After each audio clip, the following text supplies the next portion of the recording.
Bom dia, boa tarde, boa noite para todos e para todas. Agora, se você fala todes, eu convido você a se retirar desse canal. Fica aí com as suas insanidades, mas esse canal, aqui a gente fala para pessoas normais e não para pessoas que tenham um probleminha aqui. Agora, se você não fala todes, me dê uma chance. Inscreva-se no canal, já me cumprimenta. Já deixa o seu like, aqui nós falamos de temas como economia, mercados e investimentos no exterior, internacionalização, offshore. Eu sempre estou trazendo aqui conteúdos, procuro ser de uma forma bem humorada, apesar desses tempos sombrios que estamos vivendo, e tem vídeos novos aqui todas as quintas e aos domingos. Aproveita e já copia esse link, já dispara nos grupos de WhatsApp. Por quê? Porque o tema que a gente vai falar hoje é em relação a essa incerteza global no que diz respeito a bancos quebrando nos Estados Unidos, bancos quebrando na Europa, agora essa história aí de que Brasil e China não vão mais negociar em dólar. E você pode estar se perguntando, mas Nanda, como que eu vou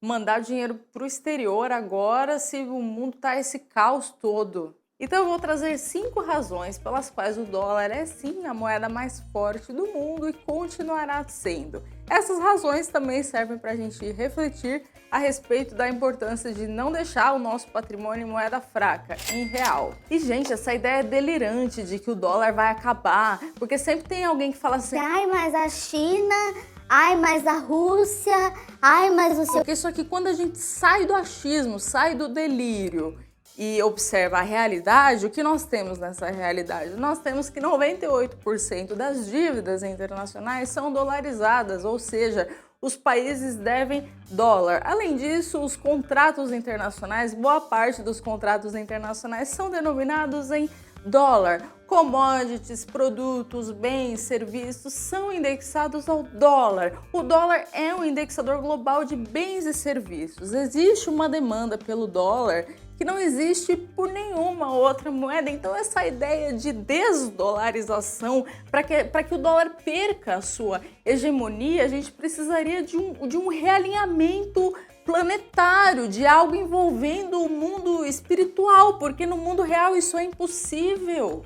E dentre 5 motivos pelos quais o dólar é e vai continuar sendo a moeda mais forte do mundo, o primeiro deles é que o dólar se fortalece em toda crise. Sabe por que a gente vai falar assim, mas eu não vou deixar meu dinheiro nos Estados Unidos, com os bancos quebrando, e eu não confio na economia americana? Tá, e você vai confiar em quê?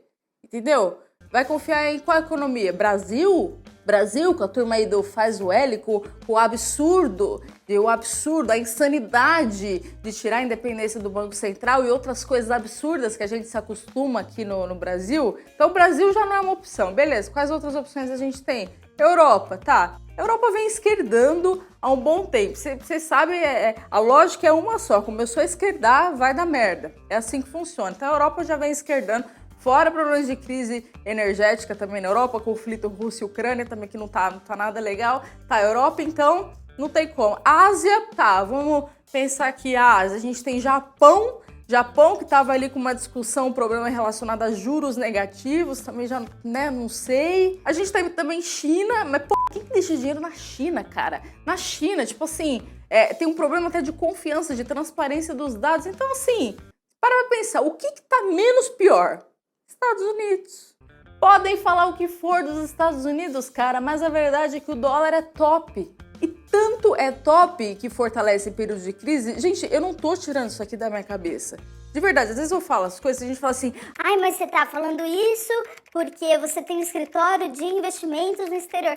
Gente, assim, eu não tenho por que mentir. Eu faço vídeo também para divulgar o nosso trabalho aqui. Mas o que eu tô falando para vocês é verdade, a gente consegue ver por dados. Olha aqui o DXY, que é o índice que mede a força relativa do dólar, como ele se comportou durante as crises, até mesmo em 2008. Olha que 2008 o negócio foi feio, hein? Questão do crédito, da boa imobiliária, eu até falei isso no último vídeo, eu vou deixar o card aqui. Então, veja que em 2008, até uma imagem que eu achei aqui na internet, falando que a demanda for USD as a safe haven, ou seja, o dólar é visto como um porto seguro. Entendam o seguinte, a crise não é só nos Estados Unidos, a crise é global. E em períodos de crise, o dólar se valoriza. O motivo número 2 é que o dólar existe há 230 anos, não é pouco tempo. Eu tenho certeza que há 230 anos ficam aí com essas teorias de conspiração de fim dos Estados Unidos e, meu Deus, capitalismo opressor. Na verdade, isso eu acho até que é papo de esquerdista, mas isso aí é opinião pessoal. O ponto é o seguinte, diferente do Bostil aqui, que já teve várias moedas, cruzeiro, cruzado, um monte de coisa, se você se lembra, até comenta aqui embaixo como que foi isso pra você. Porque assim, vamos parar pra pensar, o real ele existe há tão pouco tempo e também tem essas ideias aí absurdas de moeda única com a Argentina, como se isso fosse dar certo. Entendeu? Tipo, nossa, você juntar a merda com o cocô e achar que dali vai sair um diamante. Entendeu? Como que pode? Como que pode você se juntar com um país quebrado, país que tá zoadaço como a Argentina, e achar que isso vai ser bom? Ai, vai ser bom para a economia do Mercosul e a dinâmica de produção. Mas se o ponto é que a diferença de moeda atrapalha, então por que não usa o dólar? Vai ter que criar uma outra moeda? Então assim, coisas insanas que acontecem aqui no Brasil que eu acho que chega um ponto que a gente até se acostuma, entendeu? Não deveria se acostumar, mas se acostuma com esses absurdos. E agora fazendo uma pergunta, eu quero que vocês respondam com sinceridade. Se você encontrasse hoje na rua um baú, 2 baús na verdade, um baú com 1 milhão em reais, em nota de real, e 1 milhão de reais, só que em notas de dólar. Isso vai dar o quê? Uns 200 mil dólares ali, aproximando. 2 baús. Qual que você escolheria? Seja bem sincero, entre real e dólar. Qual que você escolheria? Gente, é tão instintivo, é tão natural a gente pensar em dolarizar patrimônio. Até eu tenho um cliente que é argentino e ele me falou isso. Ele falou, Fernanda, na minha família é a 3ª geração de crianças que crescem com essa mentalidade de não dá para deixar o seu dinheiro em peso argentino, assim como não dá para deixar todo o dinheiro em real brasileiro. Tudo bem que a Argentina já é um caso até mais absurdo, assim, tem umas coisas bizarras, tipo controle cambial, essas merdas todas aí. Mas assim, a gente nunca duvida de nada, ainda mais esse governo. E aqui vem o 3º motivo, que é isso que eu falei, de que a gente se acostuma com o absurdo. E um desses absurdos é essa conversa de tirar a independência do Banco Central. E aí, quando fala de Banco Central, a galera fala assim, mas o Biden imprimiu muito dinheiro porque o Fed, porque a economia americana injetou muita liquidez. Tá, mas até aí, galera, é governo sendo governo no mundo todo, entendeu? O Banco Central dos Estados Unidos fez cagada? Fez, mas os outros países fizeram muito pior. Aliás, aqui no Brasil, eu acho tem gente tão preocupada com, mas o banco tá quebrando, o que eu vou colocar? Gente, mas não tá preocupado com essa história de tirar a independência do Banco Central, o que daria um impacto muito negativo para nossa economia. Inclusive, eu tenho outro vídeo aqui explicando por que abaixar os juros na canetada, algo aí que essa petezada aí tá querendo, juros baixos, já como se o Estado fosse capaz realmente de trazer crescimento econômico. Por que isso não funciona?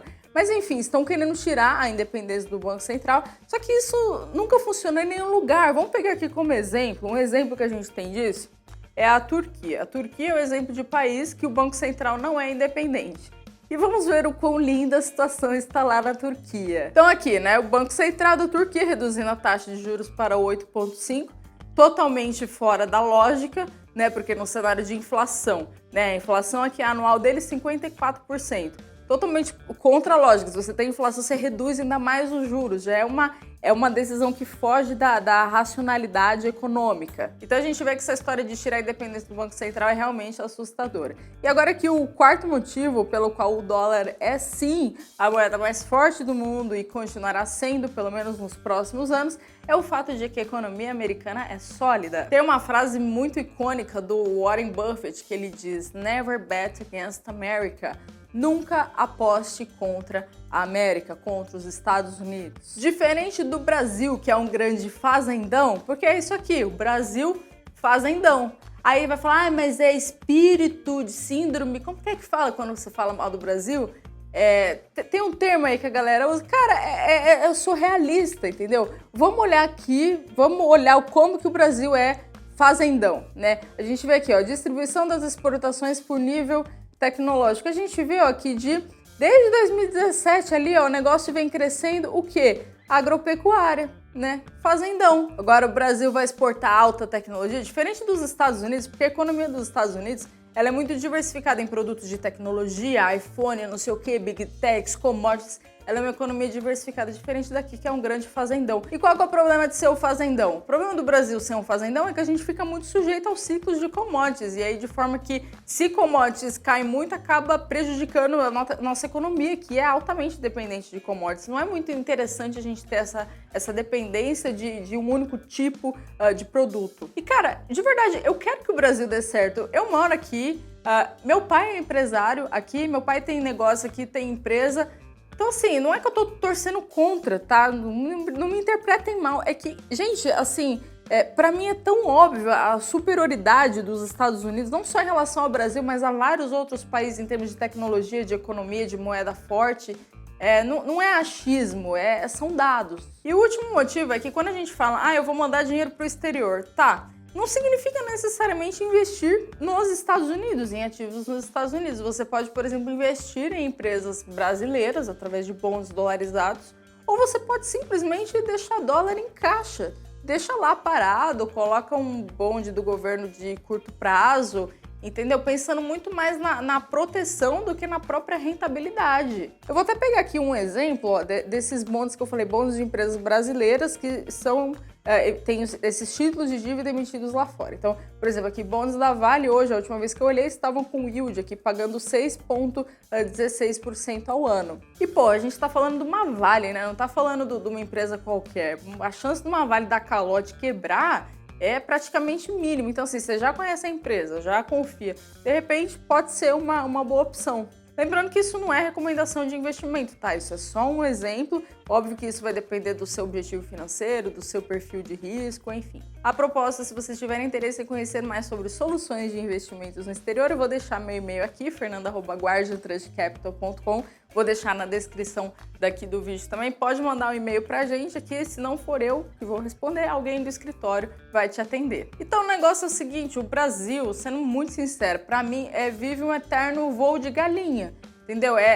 Aquele estado de eterna mediocridade, acho que essa é a palavra, porque assim, a gente nunca prosperou nível Estados Unidos, assim, país top, mas também nunca fracassou totalmente como Argentina e Venezuela. Então fica sempre nesse meio termo ali, né, nessa mediocridade. E, gente, vamos pensar assim, coisas que a gente usa. Por exemplo, eu tô gravando esse vídeo através de um iPhone, eu tô aqui com o meu computador que é de fora também, eu tô com o meu tênis, que eu comprei num outlet dos Estados Unidos. Tipo assim, tudo praticamente que a gente usa, coisas básicas de tecnologia, de informação, o próprio YouTube que você tá assistindo aqui, a gente já tem essa presença de coisas do internacional na nossa vida. Então, por que não fazer isso com o nosso dinheiro? Então, continuo defendendo, mesmo com essa quebradeira, mesmo com todos os problemas da economia americana, que tem problema em qualquer lugar do mundo, eu continuo defendendo, sim, a internacionalização de patrimônio, mandar dinheiro para fora e internacionalizar, porque